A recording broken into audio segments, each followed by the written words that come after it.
सैफुद्दीन सोज साहब, सारी बातें एक तरफ, अपनी राजनीति को चमकाने के लिए क्या राष्ट्रपति पद की गरिमा को तार-तार किया जाएगा? सबसे बड़ा सवाल तो ये है ना। हम तो इसकी तरदीद करेंगे कि गुमराह हो गई थी गवर्नमेंट ऑफ इंडिया जिन्होंने 370 को हटाया। वो तो आप समझौते के हटा सकते, लोगों से बात नहीं हुई। आप ऐसा कर सैफुद्दीन जी, वहां के वाल्मीकि समाज को अधिकार मिले, आप इसके खिलाफ है क्या? आपकी कांग्रेस इसके खिलाफ है? हो जाएंगे सैफुद्दीन साहब, वाल्मीकि समाज को, सैफुद्दीन साहब एक एक करके बात करते हैं, आप बड़े वरिष्ठ है। सैफुद्दीन साहब, वहां के वाल्मीकि समाज को और महिलाओं को 370-35 से ढाने के बाद उनके अधिकार मिले, क्या कांग्रेस पार्टी मूलतः इसके खिलाफ है कि दलितों को, वाल्मीकि समाज को, महिलाओं को अधिकार मिले? दलितों का क्या ताल्लुक है 370 के साथ? आप पढ़ लीजिए, दलित समाज किसको राइट हासिल था वहां पर? अरे सैफुद्दीन सोज साहब, 370 तो अब इतिहास के पन्नों में दर्ज हो चुका है ना। क्या जम्मू कश्मीर को अब इससे आगे बढ़ने की जरूरत नहीं है? वहां की युवाओं की आकांक्षाओं को पूरा किया जाए, रोजगार दिया जाए, एक नए कश्मीर की बात हो, ये सारी चीजें क्यों नहीं समझ में आती आप लोगों को? नहीं, एक सेकेंड, मैं कोविंद जी पर आ जाती हूँ एक बार फिर से, राष्ट्रपति कोविंद पर जो भूतपूर्व हो चुके हैं। सैफुद्दीन सोज साहब, कोई टीचर क्या अपनी राजनीति को चमकाने के लिए कश्मीरी समाज इस तरह की भाषा बोला जाना जरूरी है? वो मरकज से नाराज है कि उन्होंने 370 को हटाया। आप जबरदस्ती इसमें कहते हैं एक हम भी वही बोलेंगे, आप भी वही बोलेंगे। सैफुद्दीन साहब, हम सैफुद्दीन साहब, हिंदुस्तान का आईन मानेंगे, अपना आईन भी सैफुद्दीन साहब, आप आईन मान रहे हैं ना? आप आईन मान रहे हैं? यासीन मलिक को आतंकवादी मानते हैं? कोई बात ठोस नहीं सकते। सैफुद्दीन साहब, यासीन मलिक को आतंकवादी मानते हैं? नहीं मानते हैं सैफुद्दीन सोज साहब? ठीक नहीं है। यासीन मलिक आतंकवादी है या नहीं है? यासीन मलिक को आतंकवादी मानते हो?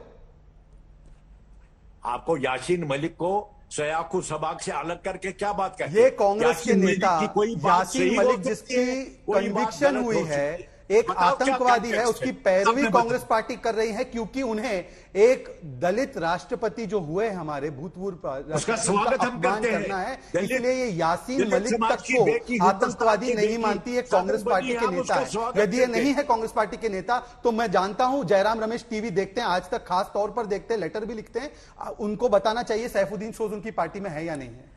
चलिए ठीक है, अब थोड़ा सा आगे बढ़ते हुए सैफुद्दीन सोज साहब मैं लौटूंगी आपके पास। बहुत महत्वपूर्ण सवाल है कई और जिसका जवाब लेना आपसे जरूरी है। तीन और मेहमान की टिप्पणी जल्दी जल्दी मैं ले लेती हूँ। इरफान हाफिज जी, इरफान हाफिज लोन जी, ये जो बार बार 370 का रोना है उसके आड़े क्या राष्ट्रपति पद की गरिमा को भी तार तार किया जाएगा? अब कम से कम राष्ट्रपति कोविंद अभी पद से रिटायर होने वाले हैं, उसके ठीक पहले इस तरह का बेतुका बयान। आप बीजेपी के प्रोपेगेंडा में गुमराह हो गए हैं, इसीलिए आप ये बातें करते हैं। बोले इरफान साहब, आपको एक बात समझनी होगी कि जो सत्य है वो आपको कहना होगा। सत्य ये है कि धारा 3 जो हिंदुस्तान कॉन्स्टिट्यूशन का हिस्सा है वो कहता है कि अगर किसी स्टेट को आपको यूटी बनाना हो, ऑल्टर करना हो, नाम बदलना हो, तो वहां की विधानसभा की आप ओपिनियन ले लीजिए। मुझे बताइए, अगर हमारे स्टेट को यूटी बनाया, इसके टुकड़े किए, जो आर्टिकल 3 संविधान क्या कहता है कि वहां की असेंबली से पूछा जाए, तो क्या राष्ट्रपति जी को तब नहीं कहना था?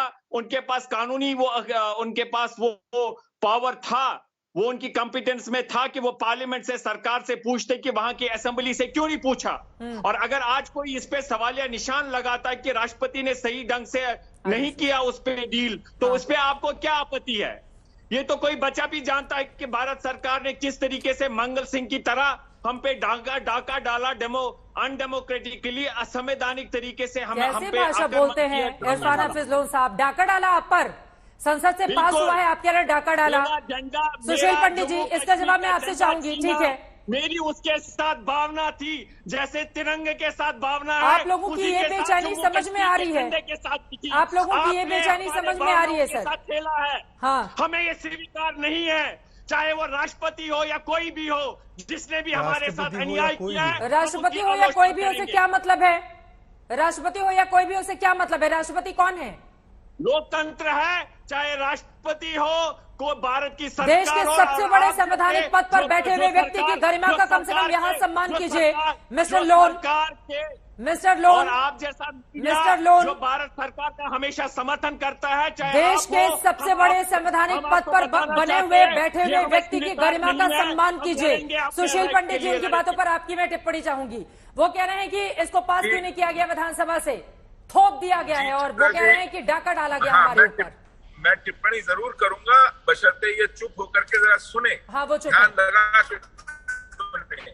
ये वकील है, ये जानते हुए भी कि तब उस समय जम्मू कश्मीर सरकार में विधानसभा नहीं थी और विधानसभा ने विसर्जित होने से पहले अपने सारे के सारे अधिकार राज्यपाल को सौंप दिए थे और राज्यपाल ने विधानसभा के ही बिहाफ पर उन्हीं को अरे पंडित सारे जी, अधिकार free विधानसभा for के थे और उन्होंने नहीं उन हो अधिकारों का अरे दोनों लोग बोलेंगे, समझ में नहीं आएगा। लोग साहब आप चुप रहिए, एक मिनट उनकी बात हो जाए, उसके बाद बोलिएगा प्लीज। आर्टिकल 3 का सब्स्टिट्यूट नहीं हो सकता है। ये बार आर्टिकल बार 3 का देश में आपको इसी एक व्यवस्था में सब्जेक्ट हुआ है, है आप और ये पॉइंट फिर से फॉर चिल्लाने चोरी लगे, करके मेरी इंटरप्रिटेशन नहीं करके ये चाहते कि काम नहीं लोगों कर तक सकते। पहुंचे। एक एक करके बोलेंगे, एक बार उनकी बात पूरी हो जाए। सुशील पंडित जी, मैं जवाब सुनना नहीं चाहते। इस देश की व्यवस्था में, इस देश के संविधान में ये प्रावधान है और उन प्रावधानों को इन्होंने सुप्रीम कोर्ट में चुनौती दी है। अब ये धैर्य भी नहीं रख सकते कि सुप्रीम कोर्ट का जवाब आ जाए तब मुंह खोले।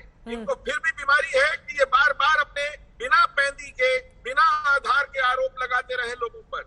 ये आरोप नहीं विधानसभा तक है, ये नहीं। सत्य है। हमारे साथ अन्याय हुआ है, हमें कर्फ्यू में डाला। क्या लोकतंत्र में 6 अब महीने कर्फ्यू अरे बात इतनी कर रहे हैं। आजाद सांस लेना है, आप कह रहे अब कर्फ्यू में डाला, करने लगे। वहां पर अब तरक्की की राह एक नई दिशा में तय करता हुआ कश्मीर बर्दाश्त नहीं हो रहा है आपको। विदेशों से वहां पर पैसे आ रहे हैं निवेश के लिए, वो सारी चीजें। इफ्तिखार मिसगर साहब, ठीक है, पूरी प्रक्रिया की जुल्म है, ठीक है। अन्याय है, आज भी है। हमारे आराम साथ से सर, अन्याय है। आराम से, थोड़ा हमारे पानी बच्चे पी लीजिए प्लीज, आराम हम से। पे जुल्म हो रहा है। हाफिज दूर हम साहब। ढूंढ रहे हैं हिंदुस्तान के आईन में हल ढूंढ रहे हैं। हम हिंदुस्तान के आईन में लड़ेंगे, पुरअमन तरीके से लड़ेंगे। लेकिन पंडित जी, चित्रा जी, हमारे साथ ज्यादती हुई है। मेरे जैसे लोग हिंदुस्तान के आईन जो में लड़ेंगे तो कम से कम उसका आप भरोसा कम से तो कम रखिए आप। मुझसे ज्यादा देश के सबसे बड़े संवैधानिक पद पर बैठे हुए व्यक्ति पर ही सवाल खड़े कर देंगे तो आईन में कैसे भरोसा रखेंगे।